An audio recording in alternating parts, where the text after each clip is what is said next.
What is the cost of a bad strategy, financial हाँ cost? अरे वो cost एक तो सीधी सीधी होती है जो आपने पैसा लगाया, ठीक है।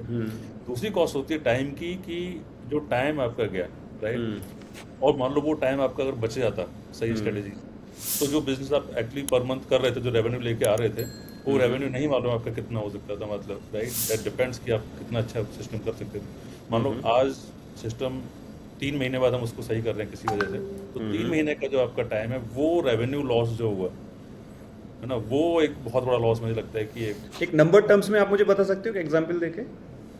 नंबर टर्म्स में अगेन बहुत मुश्किल है नंबर्स में भी, क्योंकि एज अ बिजनेस पर्सन तो आप बहुत ही एग्रेसिवली प्लान करते हो रेवेन्यू, ठीक है।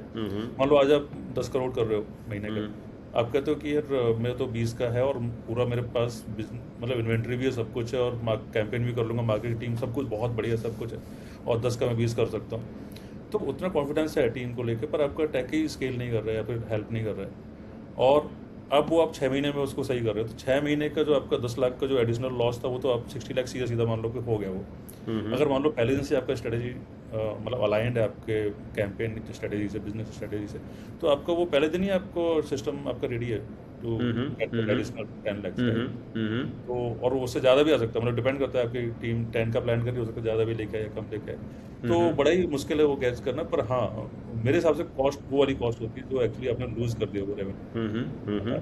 और लोगों को कभी कभी क्या लगता है स्टार्टिंग में कि यार छोटी सी टीम है, टीम अपग्रेड मत करो, तो वो उनको लगता है कि जो पैसा बचा रहे हैं, जो वो एमआईएस देखते हैं ना अपना एक्सेल शीट, उसमें उनको दिखता है कि यार टेक में मान लो टीम पे हम इतना कर रहे हैं, उसमें 2 लाख डाल दी तो 2 लाख का खर्चा बढ़ जाएगा, ठीक है। पर ऐसा होता नहीं है, 2 लाख का बढ़ रहा है, पर आपका 10 लाख का जो वो लॉस हो रहा था ना, वो आपको देखना पड़ेगा कि हाँ मैंने 2 लाख बढ़ाया, बट वो वो भी नीचे आ रहा है।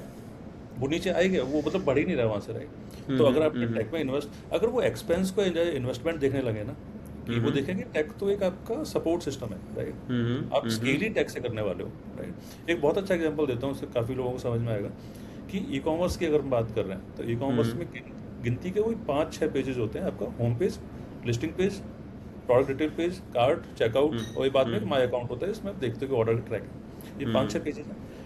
अब कंपनी का एग्जाम्पल लो, कोई स्टार्टअप है जो 1 करोड़ कर रहा है, या कोई 10 करोड़ कर रहा है, 100 करोड़ कर रहा है, या फिर कोई आईपीओ लेवल पे जाके कर रहा है, यही 6 पेजेस आपके पास।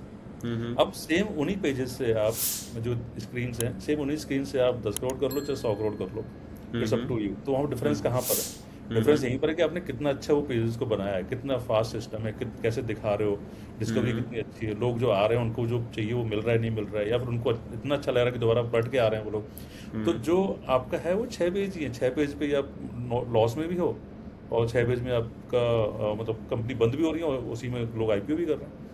तो कितना बड़ा एक जो टैग को मतलब वहाँ पे आपको एज ए एक्सपेंस मान ही नहीं सकते उसको, मेरे हिसाब से सबसे बड़ी गलती होगी अगर आप उसको एज ए एक्सपेंस मानेंगे। उसको एज ए इन्वेस्टमेंट मान के, और बड़ा ही वाइजली आप उसको अगर अलाइन करें स्ट्रेटेजिकली, तो वो सेम कैसे स्केल कर सकता है, राइट। सो एक वर्ड हम लोग यहाँ बार बार यूज़ कर रहे हैं, that is strategy, strategy and right, strategy. Right, so ये राइट। स्ट्रेटेजी एक्चुअली होती क्या है? हाँ, तो स्ट्रेटेजी आपका ये है कि आपको मालूम है कि करना क्या है और क्या नहीं करना है। तो करना क्या है, तो कोई अभी एक कोई बच्चा भी अभी उठ के आएगा, वो कहेगा यार मुझे ई कॉमर्स साइट बनानी है, ये करना है, करना है, करना है, बट उसको ये नहीं मालूम क्या नहीं करना है।